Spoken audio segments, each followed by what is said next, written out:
जी, नमस्कार। मेरा नाम आनंद और स्वागत है आपका द डिफरेंट पर्सपेक्टिव में। कल मैं सीजीपी की प्रोटेस्ट कवर करने के लिए जंतर-मंतर पे गया था, जहाँ पे हमारे देश के वैज्ञानिक और बहुत ही इम्पोर्टेंट पर्सनैलिटी में से एक सोनम वांगचुक जी बैठे हैं धरने पे और हंगर स्ट्राइक पे। उनकी केवल एक ही डिमांड है कि धर्मेंद्र प्रधान जी रेजिग्नेशन दे दें। और पूरा का पूरा प्रोटेस्ट इसी के चारों तरफ इर्द-गिर्द घूम भी रहा है कि वो पेपर लीक जैसी समस्याएँ वापस रिपीट ना हो और धर्मेंद्र प्रधान जी अपने पद से इस्तीफा दे दें और एक पॉलिटिकल अकाउंटेबिलिटी तय हो, ये पूरी की पूरी डिमांड उठी जा रही है। लेकिन शायद थोड़ा जो पूरा प्रोटेस्ट है या जो हंगर स्ट्राइक है, एक अलग ही पॉलिटिकल नैरेटिव के रूप में दिखने को मिल रहा है हम लोगों को। कल जो मैं 12 बजे से लेके शाम के 6 बजे तक था, वहां पे मैंने एक ही बात देखी कि पूरा का पूरा स्ट्राइक और जितने भी लोग वहां बोलने आ रहे हैं या जितने भी लोग उस बात को समझा रहे हैं या जो अपना समर्थन दिखा रहे हैं, सबके सब केवल और केवल ये चाहते हैं कि कैसे भी करके धर्मेंद्र प्रधान जी रेजिग्नेशन दे दे। बहुत से लोग मुझे ऐसे भी मिले जिसमें वो लोग ये कह रहे हैं कि भाई अगर ये सरकार हट जाएगी तो दूसरी सरकार आएगी तो उसमें पेपर लीक जैसी समस्याएं नहीं होंगी। मेरे कुछ काउंटर क्वेश्चन पूछने पे कि सर वेपम स्कैम जैसी समस्याएं पहले भी हो चुकी हैं और कांग्रेस के टाइम पर भी ये मैटर हो चुके हैं। सबका एक ही कहना था कि नहीं, उनके टाइम पे बहुत कम होते थे। ये तो एक पॉलिटिकली एजेंडा के रूप में दिखता है कि वो लोग कम करते थे और ये लोग ज्यादा करने लगे हैं, ये तो यहीं की बात रह गई।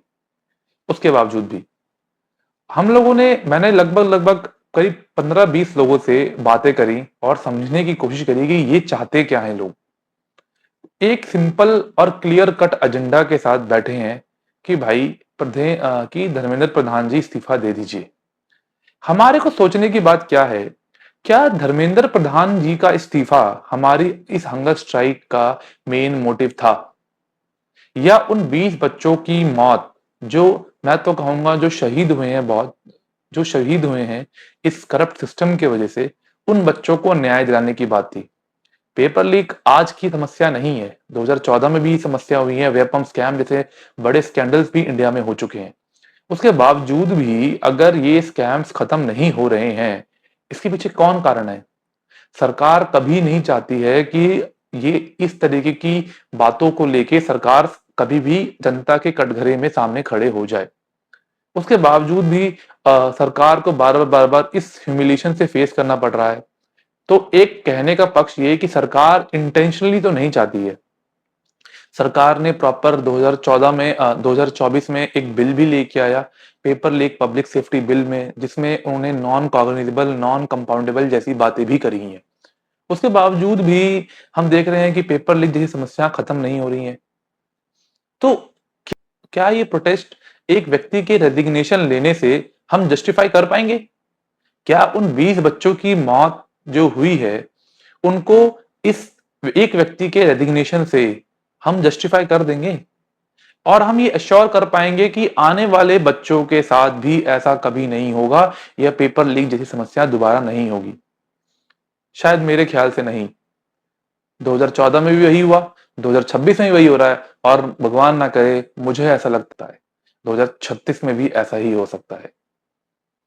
तो इन सब पूरा नैरेटिव के अराउंड अगर सोनम वांगचुक जी हंगर स्ट्राइक पे बैठे हैं और वो ये डिमांड कर रहे हैं कि एक व्यक्ति के रेजिग्नेशन से हम ये अकाउंटेबिलिटी तय कर पाएंगे, शायद सोनम वांगचुक जी आपको ये बात सोचनी चाहिए। नहीं, नहीं हो पाएगा। बहुत से मैटर्स में क्या हुआ, 2018 में भी तो सेम टू सेम ऐसे ही गुजरात में एक व्यक्ति बैठा था रेजिग्नेशन की डिमांड लेके, लेकिन उनकी तबीयत खराब हुई, पूरा का पूरा प्रोटेस्ट कंप्लीटली डिसलॉज्ड हो गया, खत्म हो गया पूरा प्रोटेस्ट। 2014, 2022 में लगभग एसएससी के स्कैम में, 2018 में, 2014 में, 2012 में लगातार स्कैम है। पूरी हिस्ट्री भरी पड़ी है पेपर लीक जैसे स्कैम्स में और इस तरीके की हंगर स्ट्राइक को लेके। मेरा एक अलग ऑल्टरनेटिव मैं अपने आप को देख रहा हूं। हमें इस स्ट्राइक का मेन पर्पस उस व्यक्ति के रेजिग्नेशन से हटके एक प्रॉपर, एक टाइमली बाउंड और एक फास्ट ट्रायल कोर्ट और प्रॉपरली इंप्लीमेंटेड एक ऐसा स्ट्रक्चरल चैलेंजेस जो भी हैं इस पेपर लीक को, वो सॉर्ट आउट करने की होनी चाहिए थी। जैसे मैं देखूं इंडिया अगेंस्ट करप्शन में अन्ना हजारे जी की डिमांड इंडिया अगेंस्ट करप्शन की बात थी, लेकिन उन्होंने एक सॉल्यूशन दे रखा था कि आपको एक लोकपाल बिल लेके आना चाहिए। सरकार ने 12 दिन की उनकी हंगर स्ट्राइक के बाद उनकी बात मानी। वो कितना इफेक्टिव इंप्लीमेंटेड है या नहीं है वो एक अलग डिबेट है, लेकिन क्या सरकार को उन और लोकपाल बिल को लेके हम घेर सकते हैं या नहीं? जी बिल्कुल घेर सकते हैं। वैसे ही अगर इस देश में इस पब्लिक सेफ्टी बिल को लेके एक ऐसा प्रॉपरली एक पेपर लीक ब्यूरो बनाना चाहिए जो प्रॉपरली इस पे इंप्लीमेंट कर सके, जो प्रॉपरली इस तरीके की चैलेंजेस को इशू कर सके, और एक ऐसा स्ट्रक्चर बनना चाहिए जैसे कि चाइना की तरह है कि paper leak is like a state secret leak. इस तरीके की जब अवधारणाएं हमारे मन में रहेंगी या बच्चों के मन में या गवर्नमेंट्स के मन में रहेगी, तब शायद हम उन बच्चों को न्याय दिला पाएंगे। जो उन बच्चों के साथ हुआ वो दोबारा रिपीट नहीं होना चाहिए था। मेरी भी यही इच्छा है और मैं कभी भी नहीं चाहता कि इस तरीके की प्रोटेस्ट को लेके हम यहाँ बैठे। बहुत से लोगों से मैंने बात करी, लोग कहते हैं कि आज 2012 में जो प्रोटेस्ट हुई थी तब भी हम बैठे थे, आज 26 में प्रोटेस्ट है तब भी बैठे रहेंगे, और जो अगर 36 में होगी या 50 में भी होगी मैं तब भी बैठा रहूंगा उस प्रोटेस्ट को लेके। तो इस प्रोटेस्ट इस पूरे के पूरे नैरेटिव का तो फिर कोई मतलब ही नहीं रह गया। मतलब आप ये कह रहे हैं कि पहले भी मैं इसी में बात पे अड़ा था, आज भी बड़ा रहूंगा और आगे वाले 50 साल ही बड़े रहूंगा, तो फिर आपका एजेंडा तो उन बच्चों को न्याय दिलाना रह ही नहीं गया।